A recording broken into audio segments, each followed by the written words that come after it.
Welcome back. We're diving into a couple of really interesting lessons today from the course, and we'll also be answering a couple of questions from our listeners. We're looking at lessons 69 and 70, and this is a point in the course where you really start to look inward, and you start to see how your own perceptions might be blocking you from seeing things as they truly are. And so let's jump right in with lesson 69. It states, "My grievances hide the light of the world in me. My grievances show me what is not there and hide from me what I would see. Recognizing this, what do I want my grievances for? They keep me in darkness and hide the light. Grievances and light cannot go together, but light and vision must be joined for me to see. To see, I must lay grievances aside. I want to see, and this will be the means by which I will succeed." So what jumps out at you when you hear that? Well, I think what's really powerful about this lesson is that it's acknowledging the impact that holding on to grievances can have on us. It's saying that these grievances, they're like a veil, they distort our perception, and they prevent us from seeing the truth.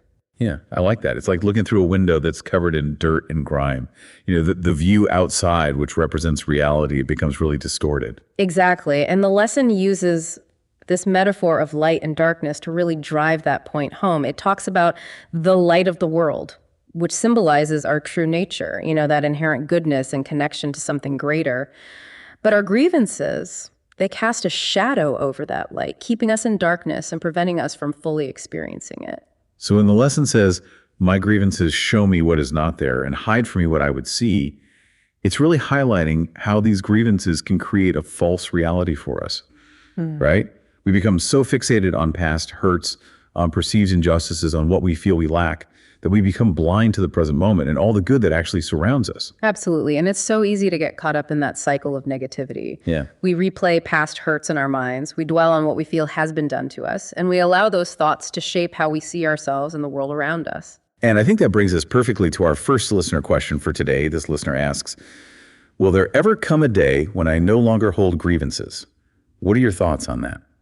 Well, the course suggests that achieving a state of complete freedom from grievances is possible, but it's an ongoing process. It's not like you just wake up one day and suddenly you're free from all grievances.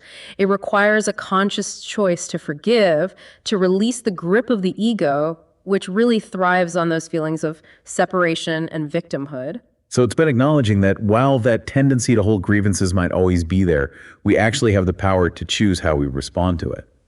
With practice, we can recognize those thoughts as they come up and make a deliberate choice to forgive, releasing ourselves from their power. It doesn't mean grievances will never surface, but our ability to recognize them and let them go becomes stronger over time. Okay, so let's move on to lesson 70 now. It states, "My salvation comes from me. Today I will recognize where my salvation is. It is in me because its source is there. It has not left its source, and so it cannot have left my mind. Today I will not look for it outside myself. It is not found outside and then brought in. But from within me it will reach beyond, and everything I see will but reflect the light that shines in me and in itself." It's urging us to look within for true salvation, rather than seeking it in external circumstances or possessions. Right. It's challenging that common belief that happiness and fulfillment depend on achieving certain goals or acquiring material wealth or gaining recognition from others, all those external things. Yes, exactly. And instead, it's suggesting that everything we need for salvation, for experiencing lasting peace and joy, it already resides within us. And the lesson really emphasizes that this source has never left us. It's a constant presence within our minds, even if we've become distracted by all the illusions of the external world. Yes, and I think it's helpful to think about those times when you've experienced a deep sense of peace or joy. Was it really tied to a specific event or accomplishment, or did it seem to come from a deeper place within you? That's a glimpse of that inner source that this lesson is highlighting. And that makes me think of our next listener question, which is, how does salvation in the Course differ from salvation in traditional Christianity?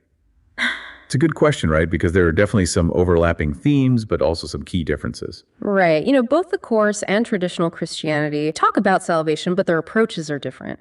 Traditional Christianity often focuses on a future reward or a state of being after death, like reaching heaven, for example. Well, the Course is more focused on experiencing a state of salvation in the present moment.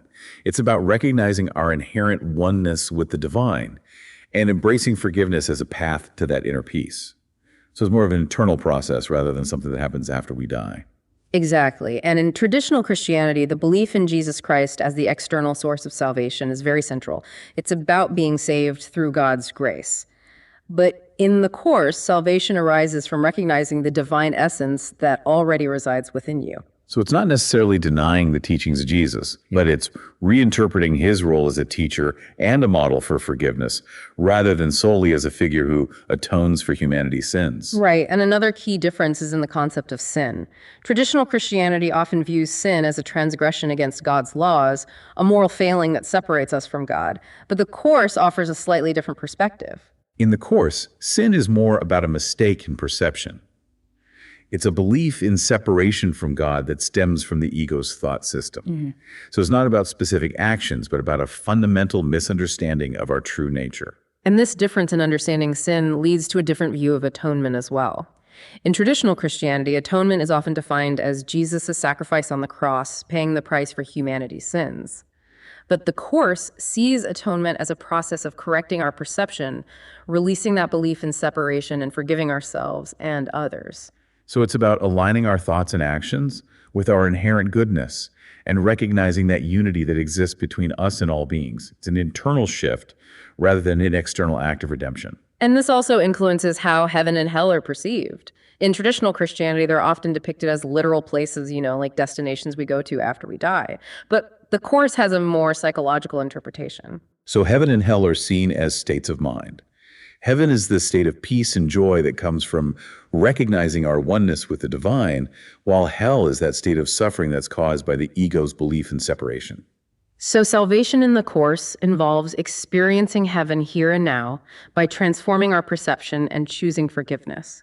It's about aligning with that truth of our being which transcends the limits of time and space. And forgiveness plays such a huge role in this understanding of salvation.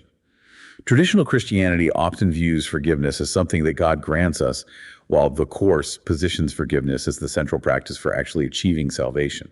It's a tool for releasing those grievances, correcting our perception, and experiencing that love and peace that are truly our birthright. Right. It's not about condoning wrongdoing, but it's about releasing that hold that negativity has on our minds. By choosing to forgive, we free ourselves from the weight of the past, and we open ourselves up to experiencing love and peace in this present moment. So both of these lessons, with their different views on salvation and sin, offer a really unique perspective on spiritual growth and finding inner peace. They're encouraging this shift in focus, urging us to cultivate that inner awareness and to recognize the power that lies within each of us. It's really about recognizing that true lasting transformation comes not from what we achieve externally, but from an inner journey of self-discovery and forgiveness. Okay, so let's take a closer look at the practice instruction for lesson 69. It says, "Let me not use this as a block to sight. The light of the world can shine all this away. I have no need for this. I want to see." How do we actually put this into practice in our daily lives? Well, I think this practice instruction is all about making a conscious shift in our awareness. It's about recognizing that we're choosing to hold on to grievances and then making a deliberate choice to let them go. And it says, "Let me not use this as a block to sight." So it's like those grievances are acting as blinders, preventing us from seeing clearly. Exactly. And it goes on to say that the light of the world can shine all this away. So the light of the world being that connection to our true nature, that connection to something greater. So by releasing those grievances, we're essentially taking off the blinders and allowing that light to shine through, illuminating our true reality. And then it says, I have no need for this, which I think is really powerful because it's challenging that belief that holding on to grievances serves us in some way. Right, because the ego wants us to believe that holding on to that anger or resentment or blame is justified, that it somehow protects us or gives us a sense of power. But the Course is saying that that's an illusion. Those grievances, they're actually holding us back from experiencing true peace and happiness. So by recognizing that we don't need them, we can start to loosen their grip on us. Exactly. And then that last part of the practice instruction I want to see, it emphasizes our own agency in this process. We're not just passively waiting for enlightenment to happen. We have to actively choose to see the world differently. And I think that ties in nicely with the practice instruction for lesson 70, which says, "Let this not tempt me to look away from me for my salvation. I will not let this interfere with my awareness of the source of my salvation. This has no power to remove salvation from me." So what kind of guidance is this offering us? I think this instruction is reminding us about not falling into that trap of believing that our happiness depends on external circumstances or achievements or possessions. It says, "Let this not tempt me to look away from me for my salvation." And I think what's being referred to there is the temptation to get caught up in the drama of the external world, to believe that our happiness is dependent on things outside of our control. Right. And then it goes on to say, I will not let this interfere with my awareness of the source of my salvation. So it's acknowledging that external factors might try to distract us, but we don't have to let them. And it's emphasizing that our true nature, our connection to the divine, it's unwavering. It can't be affected by those external circumstances. So no matter what challenges we're facing in life, our worthiness, our capacity for love, our potential for inner peace, those things remain intact. Our true essence, it's independent of all the ups and downs of the external world. And the instruction is very clear when it says, this has no power to remove salvation from me. So true salvation isn't something that can be given or taken away by outside forces. It's a state of being. It's a recognition of our oneness with the divine that's always present within us. And it's not about earning salvation through good deeds or losing it through mistakes. It's about awakening to a truth that's already there. You know, these two lessons, they really give us a powerful way to think about grievances and the source of true salvation and the importance of forgiveness. Yeah, it's all about shifting our focus, moving away from those external pursuits and looking inward to the landscape of our minds. That's where true change happens. So by letting go of grievances and recognizing that divine spark within, we can really open ourselves up to a life of peace and purpose and joy. May these insights guide you as you continue to explore the Course and all of its amazing teachings. Thanks for joining us for this deep dive. We'll see you next time.